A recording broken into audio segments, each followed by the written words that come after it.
Isang bagong uri ng bayawak ang nadiskubre ng mga eksperto. So ito rin yung kauna-unahang pagkakataon na naidokumento natin na isang bayawak ay kumakain ng prutas. And it's a different species, a fruit-eating monitor lizard. We were able to find one pandanus tree na may hinog na mga bunga. So nag-abang kami. After maybe 2 or 3 hours, bumalik si Mang Padilla, dala yung camera niya.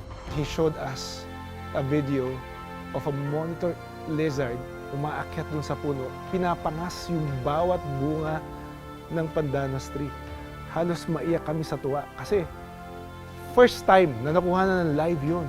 And yun yung pinakita namin sa buong Pilipinas na meron pa palang mga bagong species tayo ng mga hayop na hindi pa natin kilala. Bago siyang discovery, so yung mga ganong information, tingin ko very useful para sa amin bilang isang ahensya na nangangalaga ng buhay ilang o ng wildlife. Yung mga information na nade-disseminate ninyo ay nakakadagdag kaalaman at nakakatulong sa aming information campaign.